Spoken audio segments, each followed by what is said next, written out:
Seja muito bem-vindo ao meu Cafofo Teológico e Apologético. Este é o canal Influenciando Gerações. Eu sou o pastor Alexandre Farias e eu ainda estou em repouso médico e você terá o vídeo no estilo podcast. Hoje eu quero falar sobre um tema polêmico necessário para os nossos dias: a violência doméstica. O nosso vídeo vai tratar exatamente da violência doméstica no meio cristão. Será que a violência doméstica está presente em alguns lares cristãos? Você, pastor, está preparado para tratar desse problema na sua igreja? Bom, vamos lá. Violência doméstica. Um assunto que muitos pastores deixam de lado, mas eu não posso deixar de falar sobre ele. E por que é que eu vou falar sobre esse assunto? Porque tem muitas irmãs que sofrem violência doméstica e não sabem o que fazer. Minha irmã, se você está sofrendo ou conhece alguém que sofre esse tipo de situação, eu quero que você fique atenta e assista este vídeo até o final. Porque o que eu vou dizer, alguns pastores não têm coragem de dizer. E este vídeo pode dar a você coragem para se livrar de agressões e, por que não dizer, de ser mais uma vítima e virar estatística. Assista até o final e eu quero que você compartilhe esse vídeo com quem precisa ouvir o que eu vou dizer. A violência doméstica, ela ganhou espaço em todas as mídias sociais, na TV, na internet, com o caso de um cara chamado Ives, o DJ Ives, que batia na sua esposa de modo covarde. Batia mesmo. Como é que isto veio à tona? Através de uma ação da esposa que colocou câmeras em lugares estratégicos para gravar a violência do marido. Deu certo. Se ela não tivesse feito isso, talvez ela estaria apanhando até agora ou morta. Olha a primeira dica aí, minha irmã. Câmeras de segurança na casa. As imagens são fortes, covardes. Ele batia nela com socos, chutes, mesmo tendo um bebê por perto, o cara batia sem dó e com vontade. Ele não estava nem aí se tinha gente na casa, ele batia com vontade na esposa. Quando veio à tona, quando a esposa pegou as imagens e jogou nas redes sociais, o pessoal que trabalhava com ele começou a entender o que estava acontecendo. O pessoal que trabalhava com ele começou a cancelar os contratos, e aí ele tentou dar uma desculpa esfarrapada. Por quê? Porque mexeu no bolso. Começou a dar uma de vítima. Olha o que ele disse, olha a cara de pau desse cara, olha o que esse cara disse. Abre aspas. Muitas pessoas vão me julgar, mas eu não suportava mais isso. Eu recebi chantagens, ameaça de morte com a minha filha. Ninguém sabe o que é isso, ninguém sabe o que passei. Ah, meu querido, deu até dó. Quando eu li isso, quase mandei um pix pra ele. A gente precisa entender que esse tipo de desculpa não é nem de longe uma justificativa para usar a violência. Até porque a violência não serve de justificativa para nenhum tipo de problema no relacionamento. Nenhum tipo de problema no relacionamento justifica uma ação violenta. Bom, talvez você diga, isso não acontece no meio cristão. Não é possível que uma mulher apanhe do jeito que o DJ Ives batia na esposa. Você se engana. Aí que você se engana. Isso acontece muito e muitas vezes a mulher sofre calada porque alguns maridos violentos têm cargos ministeriais, são pastores, apóstolos, líderes de células, representam um ministério. Pior é ver uma esposa de pastor sofrendo com isso e não sabendo o que fazer. É horrível ver uma esposa de pastor sofrendo com isso e sendo ameaçada pelo marido de apanhar se a igreja souber. Tem muitas mulheres que sofrem caladas. Tem muitas mulheres que sofrem violência física, sim. Outras sofrem violência psicológica. O tapa na mesa, o chute na porta, um objeto que é arremessado sobre ela ou perto dela. E por aí vai. Isso também acontece dentro dos lares cristãos. E é por isso que eu quero falar sobre esse assunto. Se você olhar a situação de muitas mulheres, você vai ver que elas estão ligadas ao marido de uma forma que, se o relacionamento acabar, elas não sabem o que fazer. É isso mesmo. Muitas mulheres se anularam quando casaram, deixaram a sua vida de lado e estão alienadas ao marido. E se o relacionamento acabar, elas não sabem o que fazer. Quer ver algo mais presente na vida das mulheres cristãs? A violência psicológica, mas a violência psicológica que faz a mulher se sentir um nada. O marido começa a isolar a esposa de uma forma que ela começa a não ter vontade de viver. E ela vai começando a entrar em depressão, a mulher é deixada de lado. Não se tem conversa porque não quer. Ele isola a esposa da sua vida, toma atitudes sem avisar a esposa, começa a viver uma vida de solteiro, começa a não ajudar em casa, não ajuda em nada, é um morto-vivo. Às vezes é preferível ter uma Alexia do que um marido como este, porque a Alexia pelo menos você conversa com ela. E a minha pergunta é, o que a igreja tem feito para tratar estes problemas? A igreja fecha os olhos e diz para a irmã que apanha do marido para voltar para casa e continuar orando e apanhando? Por exemplo, o cara que isola a esposa, o que a igreja tem feito com isso? Ela não aconselha o marido que isola a esposa? Ela ajuda a detonar um relacionamento se isolando também? Onde está o papel curador da igreja? Aonde? E outra coisa, o pastor não pode ficar calado, porque o pastor foi colocado para cuidar do povo, é necessário ter uma atitude. E como pastor eu quero dar alguns conselhos a estas irmãs que passam por isso, que estão sofrendo violência doméstica, física, psicológica.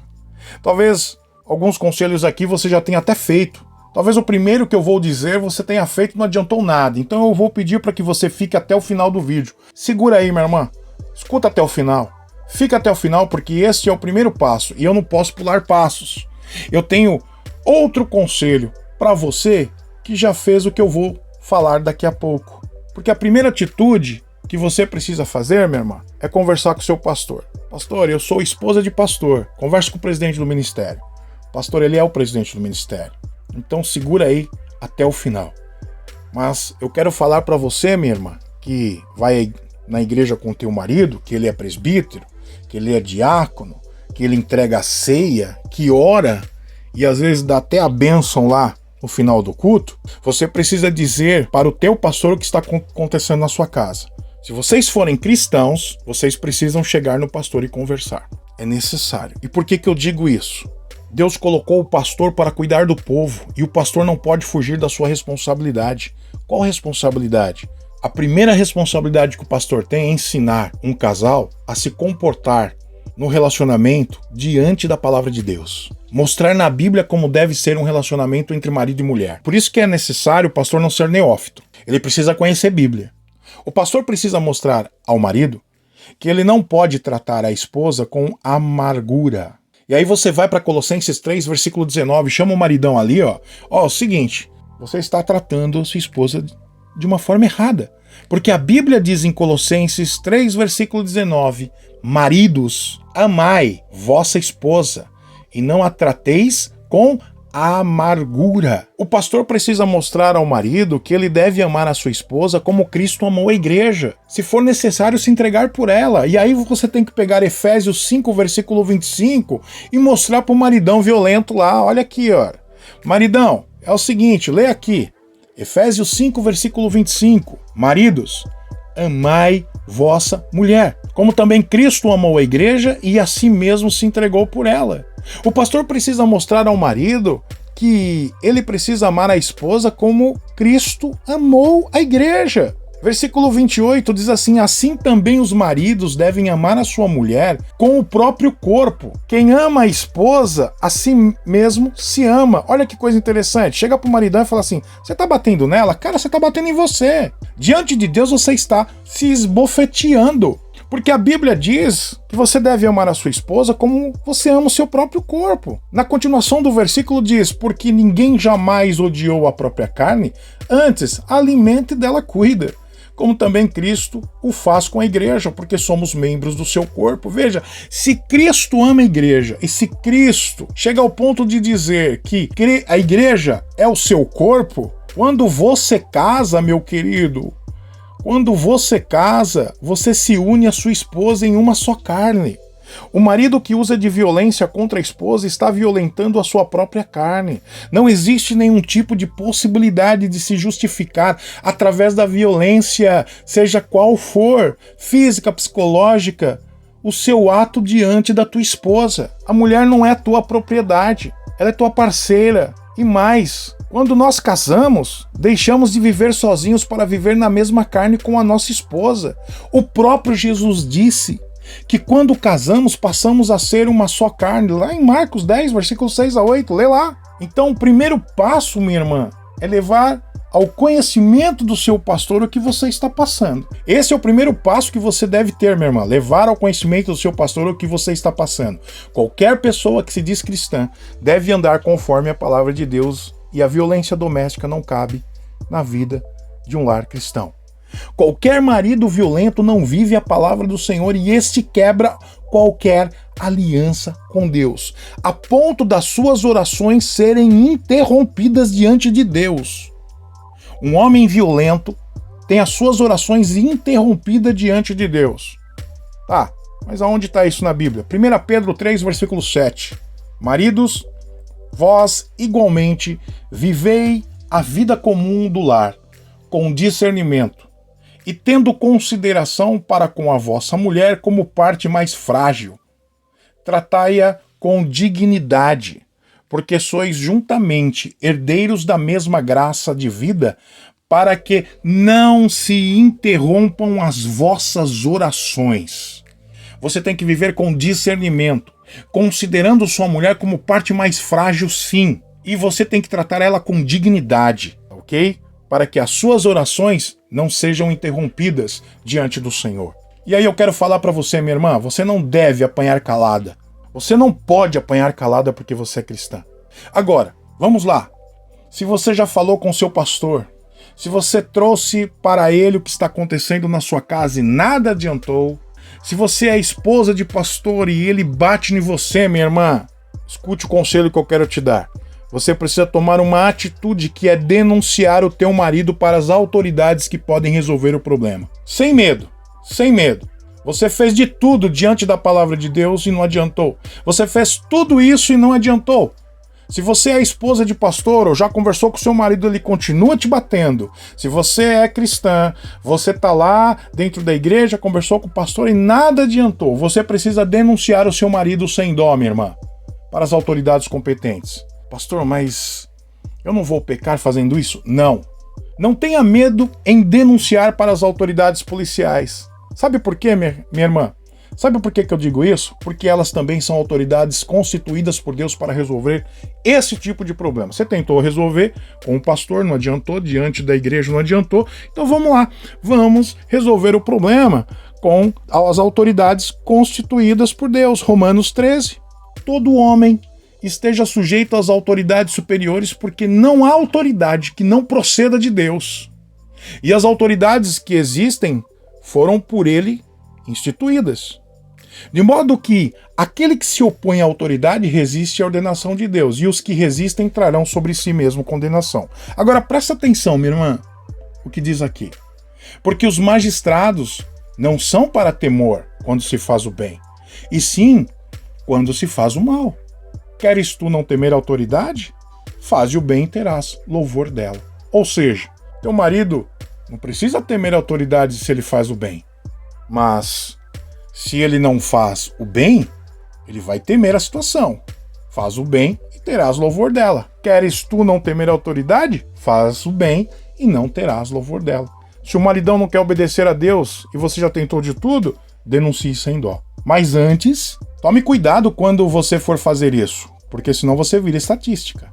Tome cuidado quando você for tomar esse tipo de atitude de denunciar para não colocar a sua vida ou a vida dos seus filhos em risco. Então toma cuidado ao denunciar.